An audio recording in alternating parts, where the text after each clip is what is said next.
তো hello guys, welcome back to my channel. তো আজ আমি বানাবো ফ্রুট কাস্টার্ডের জন্য আমি এখানে 1 চামচ কাস্টার্ড পাউডার নিয়েছি, নিয়ে এখানে অল্প জলের মধ্যে মিক্সড করে ফুটন্ত দুধের মধ্যে দিয়ে ভালো করে মিক্সড করে নেব। তারপর এখানে স্বাদ মতো চিনি নিয়ে আবারও মিক্সড করে নেব ঘন হওয়ার জন্য। ঘন হয়ে গেলে এখানে নামিয়ে নেব। হালকা একটু ঠান্ডা হলে তারপর আমরা ডিপ ফ্রিজে ঠান্ডা হওয়ার জন্য দিয়ে দেবো।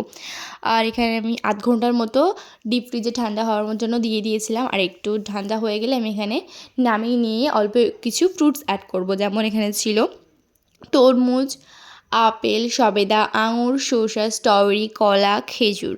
এই অল্প কিছু আমি ফ্রুটস অ্যাড করেছিলাম। আপনারা পছন্দের মতো অ্যাড করতেই পারেন। তারপরে এখানে আমি ভালো করে মিক্সড করে নেব। আর এর মধ্যে দিয়েছিলাম আমি চিয়া সিডস। আর এই চিয়া সিডসটা আমি 2 ঘন্টার মতো দুধে ভিজিয়ে রেখেছিলাম। আপনারা চাইলে জলে ভিজিয়ে রাখতেই পারেন। আর আমি চিয়া সিডসটার এই কৌটোটি ইউজ করেছি, এটা আমি ফ্লিপকার্ট দিয়ে নিয়েছিলাম। আপনারা চাইলে ইজিলি মার্কেট থেকে পেয়ে যাবেন। তারপর এই ভেজানো চিয়া সিডসটা আমি এর মধ্যে দিয়ে দিচ্ছি। আর বেশি হওয়ার কারণে আমার এখানে ছাপিয়ে পড়ে যাচ্ছিলো, তার জন্য আমি অন্য একটি জারে ট্রান্সফার করে দিচ্ছি এগুলো। আর এটা এইভাবে নামিয়ে দিয়ে পরে এখানে মিক্সড করে দিলেই আপনার রেডি ফ্রুট কাস্টার্ড। আর ফ্রুট কাস্টার্ডটা এরপর আপনি সার্ভ করে দেবেন সবাইকে। সো ভিডিওটা ভালো লাগলে অবশ্যই লাইক, কমেন্ট, সাবস্ক্রাইব করতে ভুলো না। আর বাড়িতে অবশ্যই একবার ট্রাই করো। So tata.